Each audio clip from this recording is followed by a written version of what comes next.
Olá e bem-vindos ao Falando de Mercado, uma série de podcasts trazidos semanalmente pela Argos sobre os principais acontecimentos com impacto para os setores de commodities e energia no Brasil e no mundo. Meu nome é Renata Cardarelli, editora adjunta da publicação Argos Brasil Grãos e Fertilizantes. No episódio de hoje, converso com Gisele Augusto, repórter da publicação Argos Brasil Grãos e Fertilizantes, sobre as expectativas para o mercado de fertilizantes no início de 2024. Olá, Gisele, seja muito bem-vinda. Olá, Renata, é um prazer estar mais uma vez aqui. Gisele, as primeiras semanas de 2024 foram marcadas por um ritmo lento no mercado de fertilizantes. Quais são as expectativas para as próximas semanas? Bom, Renata, os participantes de mercado esperavam um começo de ano mais ativo em 2024, especialmente para fertilizantes à base de nitrogênio, que estão entre os principais fertilizantes para o cultivo de milho. Os agricultores têm adiado as compras para a segunda safra de milho 2023-24 nessa temporada, sendo que geralmente eles intensificam essas aquisições no último trimestre do ano,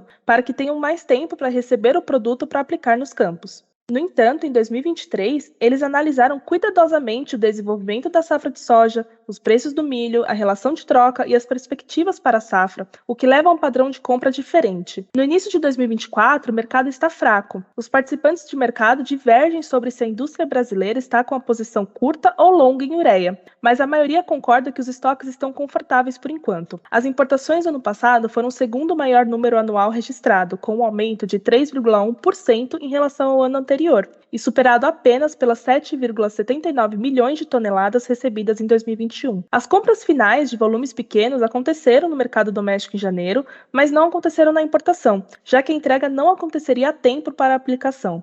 O fertilizante negociado entre novembro e dezembro também chegou neste mês. A maior parte do sulfato de amônio necessário já estava suprido para o Brasil, com as importações de um total de 5,1 milhões de toneladas de 2023, quase 3% acima do ano anterior. Muito interessante, Gisele. E como exatamente a soja tem afetado as compras de fertilizantes para o milho? O plantio de soja está atrasado nessa temporada devido à seca no centro-oeste e às fortes chuvas na região sul, ambas causadas pelo El Niño. Essas dificuldades adiam a semeadura de milho para fora da janela ideal, uma vez que o cereal é plantado na mesma área que a oleaginosa. Outro fator para o atraso é a necessidade de replantar algumas áreas de soja, especialmente no centro-oeste. O Instituto Mato Grossense de Economia Agropecuária, o IMEA, prevê que o replantio atingirá 6% da área total de soja. Os atrasos afetam a qualidade da produção de milho. Quando a safra é postergada, as condições climáticas se tornam mais desfavoráveis para o desenvolvimento do grão. E com relação aos preços do milho, Gisele, na maior parte do ano, os preços do grão estavam abaixo dos níveis registrados em anos anteriores. Como isso influenciou o mercado? Você está certa, Renata. Os preços do milho têm sido fundamentais para os agricultores decidirem sobre a área plantada e as compras de fertilizante. Os preços de milho terminaram 2023 em R$ 44,10 por saca de 60 quilos, o que é 36% abaixo do nível do ano passado. À medida que a oferta de milho aumentou tanto interna quanto globalmente, os preços do cereal cederam e os agricultores seguraram as vendas na expectativa de um aumento que não veio como esperado. O preço atual do milho não é suficiente para cobrir os custos de produção na maioria das regiões produtoras. Os preços do milho, aliados às incertezas sobre as condições climáticas, fazem com que os agricultores estejam dispostos a reduzir o investimento nessa temporada. Tudo isso se reflete em uma aquisição lenta de insumos, uma vez que a maior parte da safra é financiada por meio da relação de troca entre o grão e o insumo. Perfeito. Ou seja, um começo de 2024 com bem baixa liquidez para nitrogenados. E para fosfatados, Gisele, qual é o contexto desse início de ano? 2024 também começou lento para os fosfatados. Nenhum negócio foi confirmado nas primeiras semanas do ano. Os preços ainda encontram suporte do mercado internacional, enquanto no Brasil a liquidez segue reduzida. Além do período de entre-safra de compras, as importações brasileiras de MAP foram recordes em 2023, totalizando 5,2 milhões de toneladas. Desse total, pouco mais de 2,4 milhões de toneladas, ou quase 47%, vieram da Rússia, um aumento de quase 31% em relação ao ano anterior. Os fornecedores russos de fosfatados aumentaram os embarques para destinos como o Brasil devido às mudanças nos fluxos comerciais após o início do conflito Rússia-Ucrânia em fevereiro de 2022. Os preços de MAP são firmes, o que também desencoraja os agricultores a se posicionarem para a safra de soja 2024 e 2025 no mercado interno.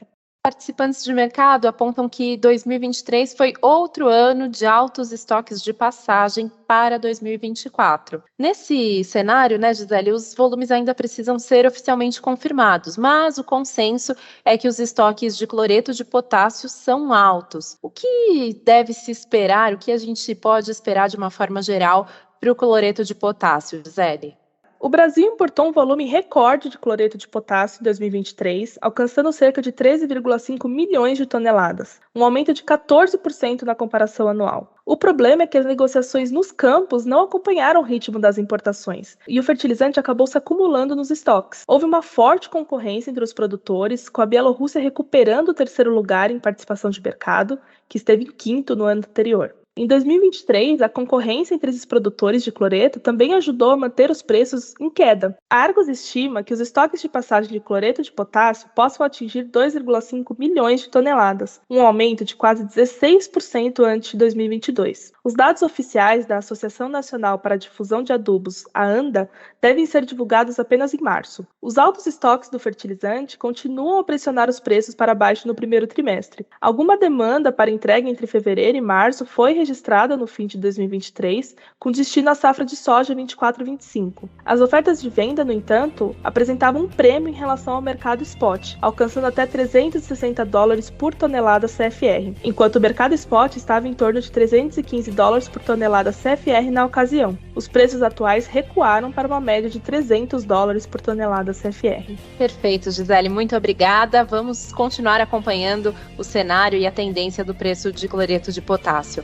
Esse e os demais episódios do nosso podcast em português estão disponíveis no site da Argos, em www.argusmedia.com/falando-d-mercado. Visite a página para seguir acompanhando os acontecimentos que pautam os mercados globais de commodities e entender seus desdobramentos no Brasil e na América Latina. Voltaremos em breve com mais uma edição do Falando de Mercado. Até logo!